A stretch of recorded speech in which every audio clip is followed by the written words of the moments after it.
Lihat yang kayak meledak di situ kayak api. Oh, ada Iya, asap, ada asapnya. Asap sama api. Kau dengar Ki anunya? Aku dengar. Itu kita di posko berapa Ki? 8 atau 9? Di puncak.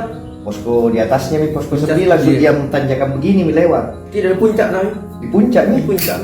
Kesaksian Rizky ungkap detik-detik pesawat ATR 42500 jatuh, niat healing ke gunung malah nyaris kena ledakan. Dengan suara bergetar, 2 orang pendaki mengungkap detik-detik pesawat ATR 42500 meledak di Gunung Bulu Saraung, Sulawesi Selatan, Minggu, 18 Januari 2026, siang. Saat itu, kedua pendaki tengah berada di puncak Gunung Bulu Saraung. Dikabarkan sebelumnya, pesawat ATR milik Indonesia Air Transport rute Yogyakarta-Makassar, dikabarkan hilang kontak di wilayah Kabupaten Maros, Sulawesi Selatan pada Sabtu, 17 Januari 2026, siang. Pesawat tersebut tiba-tiba hilang kontak usai berangkat dari Bandara Adi Sucipto Yogyakarta menuju ke Bandara Internasional Sultan Hasanuddin Makassar.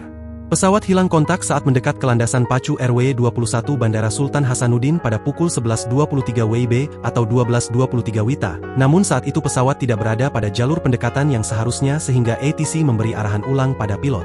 Kemudian, komunikasi ATC dengan pesawat ATR 42500 mendadak terputus. Usai hilang kontak itulah diduga pesawat ATR 42500 meledak di Gunung Bulu Saraung, Kabupaten Pangkep, Sulawesi Selatan.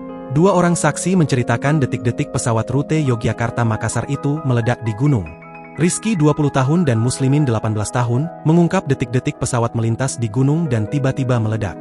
Saya lihat pesawatnya dikikis itu Gunung Bulu Saraung, lalu meledak dan terbakar, kata Rizky dengan suara bergetar. Keduanya saat itu tengah berada di puncak gunung, tak disangka saat itulah mereka menyaksikan peristiwa mencekam yang tak terlupakan. Pesawat yang terkonfirmasi mengangkut 10 orang itu tampak terbang rendah saat melintas di lereng gunung tepat di hadapan kedua pendaki tersebut. Tak lama kemudian pesawat itu menghantam lereng gunung dan seketika meledak. Sekitar jam 1 siang, lanjut Rizky. Mengaku hanya berjarak 100 meter dari lokasi pesawat meledak, Rizky dan Muslimin pun kaget hingga sempat terpaku ketakutan. Ledakan itu disertai api dan serpihan pesawat yang berhamburan. Meledak dan ada api, saya dapat serpihan yang berhamburan, tutur Rizky. Namun kedua saksi tidak sempat merekam kejadian tersebut secara utuh lantaran peristiwa itu terjadi begitu cepat. Cepat sekali kejadiannya, lanjut alumnus Pondok Pesantren DDI Tobaraka Siwa Kabupaten Wajo tersebut. Rizky kemudian merekam sejumlah serpihan badan pesawat yang telah hancur berkeping-keping, di antaranya ditemukan dokumen serta logo Kementerian Kelautan dan Perikanan. Ia pun mendokumentasikan beberapa dokumen serta kepingan badan pesawat yang telah hancur sebagai bukti awal penemuannya. Rizky dan Muslimin kemudian memutuskan untuk turun gunung usai peristiwa tak terduga itu.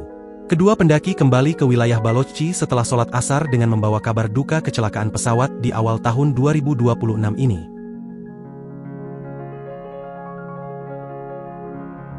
Download Tribun X sekarang, menghadirkan lokal menjadi Indonesia.